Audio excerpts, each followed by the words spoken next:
जय विठ्ठल पांडुरंग विठ्ठल विठ्ठल। विठुरायाच्या परमभक्त असलेल्या संत जनाबाईंची पालखी त्यांच्या जन्मस्थान असलेल्या गंगाखेड शहरातनं पंढरपूरच्या दिशेने मार्गस्थ झाली आहे।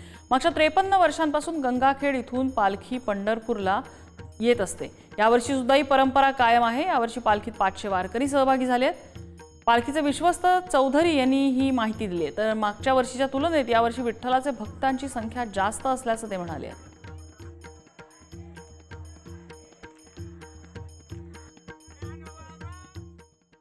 अहिल्यानगरमधल्या वारकऱ्यांना एक ऐतिहासिक आणि हृदयस्पर्शी क्षण अनुभवायला मिळाला आहे। ज्ञानेश्वरीच्या रूपात नेवासे इथून प्रस्थान केलेल्या श्री संत ज्ञानेश्वर माऊलींच्या पालखीचं अहिल्यानगरमध्ये आगमन झालं आणि त्याच दिवशी नगरमध्ये निवृत्तीनाथ महाराजांच्या पालखीचंही आगमन झालं। दोन्ही संत बंधूंच्या पालख्यांची झालेली ही भेट म्हणजे भक्ती, प्रेम आणि भावनेचा अद्वितीय संगम ठरलाय। या संदर्भात माहिती देतात आमचे प्रतिनिधी उमेर सय्यद। ज्ञानेश्वर माऊलींची कर्मभूमी असलेल्या नेवासा या ठिकाणाहून निघालेली ज्ञानेश्वर माऊलींची पालखीचा आज अहिल्यानगरमध्ये आगमन झालेलं आहे। आणि विशेष म्हणजे ज्ञानेश्वर माऊलींची पालखी आणि निवृत्तीनाथांची पालखी या दोघा भावांची आज जे आहे तर ते भेट झालेली आहे। आपल्या सोबत या पालखीचे प्रमुख जे आहे तर ते मस्के महाराज सोबत आहे, आपण त्यांच्याशी चर्चा करूया। आज जे आहे तर ते ज्ञानेश्वर माऊलींची पालखीचं अहिल्यानगरमध्ये स्वागत झालंय आणि विशेष म्हणजे अहिल्यानगरमध्ये ऐतिहासिक अशी दोन भावांची भेट झाली आहे। कसं बघता, काय सांगाल?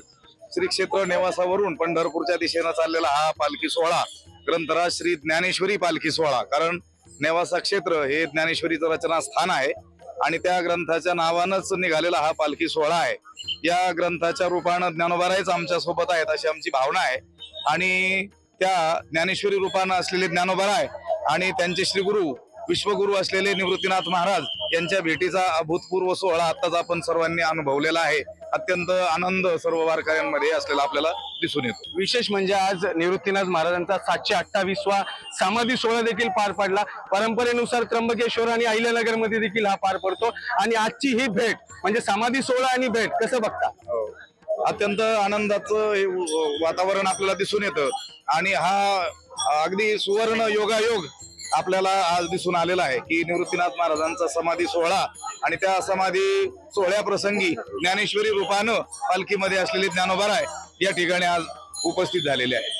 तर नक्कीच आपण बघितलं की आज जे आहे तर ते ज्ञानेश्वर माऊलींची जी पालखी अहिल्यानगरमध्ये दाखल झाली आणि विशेष म्हणजे निवृत्तीनाथ महाराजांची देखील भेट झाली। म्हणजे हे जे अनोखा संगम आहे दोन भावांची आज अहिल्यानगरमध्ये भेट झाली आहे। अत्यंत भक्तिमय वातावरणामध्ये ही भेट झालेली आहे आणि ही जी ज्ञानेश्वर माऊलींची आणि निवृत्तीनाथ महाराजांची दोघांची पालखी आज अहिल्यानगरमध्येच मुक्काम करणार असून उद्या सकाळी पंढरपूरकडे हे मार्गस्थ करणार आहे।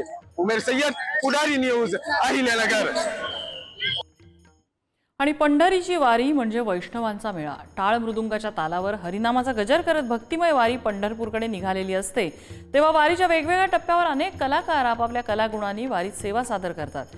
ज्ञानेश्वर जाधव या कलाकाराने सुंदर मनमोहक अशी रांगोळी साकारून वारकऱ्यांची सेवा केली। त्यांच्याशी संवाद साधलाय आमचे प्रतिनिधी सुजित काळंगे यांनी। रामकृष्ण हरी मंडळी, अवघा रंग एक झाला या ओळीचा जिथं प्रत्यय येतो ती म्हणजे पंढरीची वारी। वारीच्या वाटेवर वेगवेगळे वारकरी या अनुभवाचा या ठिकाणी दाखला देत असतात, परंतु वारीच्या प्रत्येक पावलावरती रांगोळी काढून वारकऱ्यांची सेवा करणारा ज्ञानेश्वर जाधव नावाचा एक युवक आज आपल्यासोबत आहे, ज्यानं अनेक वर्ष वारी केली आणि वारीनंतर इथल्या प्रत्येक वारकऱ्यांसाठी रांगोळीचा एक वेगळा साज ठिकठिकाणी निर्माण करण्याचं काम केलं। अशा ज्ञानेश्वरला आपण भेटतोय। ज्ञानेश्वरा, काय सांगशील, ही जी तू काय सेवा करतोस त्याचं स्वरूप नेमकं प्रत्येक वर्षी कसं असतं आणि याची सुरुवात कुठून झाली? रामकृष्ण हरी सगळ्यांना। सुजित, तू सांगितल्याप्रमाणे अवघा रंग एक झाला, रंगी रंगला श्रीरंग, या पद्धतीने पावलोपावली याचा अनुभव येतोय। माझ्या हातात पहिले टाळ होते आणि त्यानंतरनं ही कला रांगोळी कला असल्यामुळे ती जागा आता रांगोळीने घेतलेली आहे आणि प्रत्येक रांगोळी जी आहे ती विठ्ठलमय होते। रामकृष्ण हरी असं म्हणत हा सगळा आनंद आणि तितक्या सहज पद्धतीने करून घेतला जात आहे।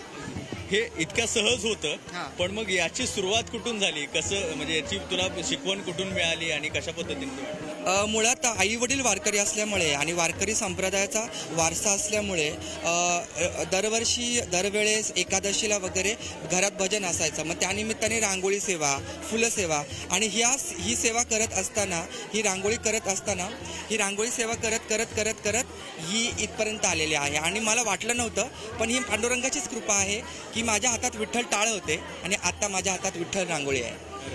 विठ्ठल टाळ ते विठ्ठल रांगोळी. आता टाळ बरे वाटतात की रांगोळी, नेमकं काय जवळचं वाटतं? तसं पाहायला गेलं तर दोन्ही समान आहेत, फक्त माध्यम वेगळे आहे. विठ्ठलाला तिथे हे केलं तर रामकृष्ण हरी पडतो आणि रांगोळीचा रंग केला तरी अवघा रंग एक होतो. तर मला असं वाटतं वेगळं काही नाही, एकरूप आहे. म्हणून तर आपण अवघा विश्व, अख्खा संप्रदाय रामकृष्ण हरी करत चालत असतो पंढरीकडे. वारीच्या वाटेवर अनेक माणसं रंग भरण्याचं काम करतात. आमचा हा वारकरी प्रत्येक पावलावरती या रंगांची उधळण करत असतो.